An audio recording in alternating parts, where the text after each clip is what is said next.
بسم اللہ الرحمن الرحیم۔ تمام تعریفیں اللہ ہی کے لیے ہیں، وہی نیک لوگوں کا ولی ہے۔ میں گواہی دیتا ہوں کہ اللہ کے سوا کوئی بھی معبود برحق نہیں ہے۔ میں گواہی دیتا ہوں کہ حضرت محمد صلی اللہ علیہ وآلہ وسلم اللہ کے بندے اور رسول ہیں۔ اے اللہ ان پر، ان کی آل پر رحمت نازل فرما۔ السلام علیکم پیارے بہن بھائیوں۔ دنیا میں ایسا کوئی کام نہیں ہے جو ممکن نہ ہو، بلکہ ہر کام ممکن ہے، لیکن دوستو ہم بہت جلد مایوس ہو جاتے ہیں اور صبر کا دامن چھوڑ دیتے ہیں۔ لیکن ہمیں چاہیے کہ مایوسی کو اپنے پاس نہ آنے دیں اور اللہ کی رحمت سے امید رکھیں اور اللہ سے دعا مانگتے رہیں۔ جب بندہ اللہ سے دعا مانگتا رہتا ہے تو پھر اپنے بندے پر اللہ کرم فرما دیتا ہے اور اس کی دعا کو قبول کر لیتا ہے۔ آج کی اس ویڈیو میں آپ کے لیے ایک قرآنی وظیفہ لے کر حاضر ہوئے ہیں، جو کہ دولت اور رزق کے لیے بہت ہی خاص وظیفہ ہے۔ اس وظیفہ کو کرنے کے بعد آپ کو پتہ چلے گا کہ اس وظیفہ کے کتنے کرشمات اور برکات ہیں۔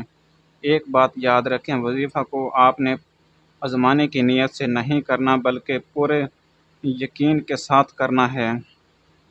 آپ نے پورے یقین کے ساتھ کرنا ہے، آزمانے کی نیت سے نہیں کرنا کہ کیا ہوتا ہے کیا نہیں ہوتا ہے، بلکہ چلو کر کے اس وظیفہ کو دیکھ لیتے ہیں کیا ہوتا ہے کیا نہیں ہوتا ہے۔ وظیفہ کو آپ نے پورے یقین کے ساتھ کرنا ہے۔ اگر آپ اس وظیفہ کو پورے یقین کے ساتھ کریں گے، انشاءاللہ آپ کی زندگی بدل جائے گی۔ اس وظیفہ کے حوالے سے آپ کو ایک بھائی کی کہانی بھی سناؤں گا۔ ایک بھائی جو کہ لاہور سے ہے، اس نے اپنی کہانی بیان کی ہے اور وظیفہ کا مکمل طریقہ کیا ہے، اس بارے میں مکمل تفصیل جاننے کے لیے ویڈیو کو اینڈ تک ضرور دیکھیں۔ پیارے بھائیوں، ہم لوگ اکثر وظیفہ پورے یقین کے ساتھ نہیں کرتے اور بعد میں شکایت کرتے ہیں کہ وظیفہ کا کوئی فائدہ نہیں ہوا، لیکن یہ بات بھی یاد رکھیں جو لوگ پورے یقین کے ساتھ وظیفہ کرتے ہیں ان کو ضرور فائدہ ہوتا ہے۔ ایک بھائی کی کہانی پیش کرنے جا رہا ہوں، غور فرمائیے گا۔ جس کا نام اسد ہے اور وہ لاہور سے ہے۔ وہ ریڑھی لگاتا تھا، فروٹ بیچا کرتا تھا۔ وہ نماز پڑھنے کے لیے مسجد میں گیا تو امام صاحب نے پوچھا، آپ اتنے پریشان کیوں ہیں؟ تو وہ بھائی کہنے لگا، میرے مالی حالات بہت خراب ہیں اور اوپر سے طبیعت بھی بہت خراب ہے، گھر کے حالات بھی بہت خراب ہیں، اب تو مر جانے کو جی چاہتا ہے۔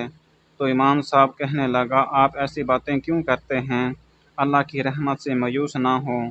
آپ کو ایک وظیفہ بتاتا ہوں، آپ وہ وظیفہ کریں، پورے یقین کے ساتھ وظیفہ کریں، آپ کے مالی مسئلے بھی حل ہو جائیں گے۔ تو بھائی فروٹ بیچنے والا سورۃ نبا کا وظیفہ کرتا تھا۔ تو بھائی اپنی زبانی کہانی سناتا ہے، جب سے میں نے وظیفہ شروع کیا، میں نے 3 کمیٹیاں ڈالیں اور پہلے ماہ ہی میرے نام کی 3 کمیٹیاں نکل آئیں۔ میرے ہر کام میں آسانی ہوتی تھی۔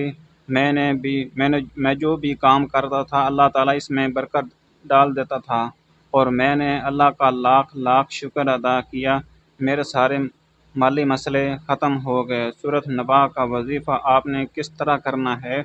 پاک صاف ہو کر ظہر کی نماز کے بعد اول و آخر آپ نے 3 مرتبہ یا 7 مرتبہ درود ابراہیمی پڑھنا ہے اور سورۃ نبا کی 3 بار تلاوت کرنی ہے۔ اس کے بعد سر سجدے میں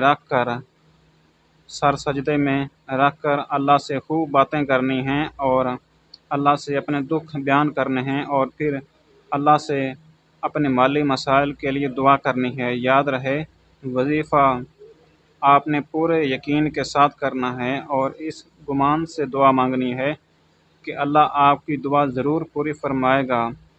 اور اس ویڈیو کو صدقہ جاریہ سمجھ کر ضرور شیئر کریں۔ اگر آپ چینل پر نئے ہیں تو ہمارے چینل کو ضرور سبسکرائب کر دیں۔ جزاک اللہ۔ تو ملتے ہیں ایک نیکسٹ ویڈیو کے ساتھ، اپنا خیال رکھیے گا۔ اللہ حافظ۔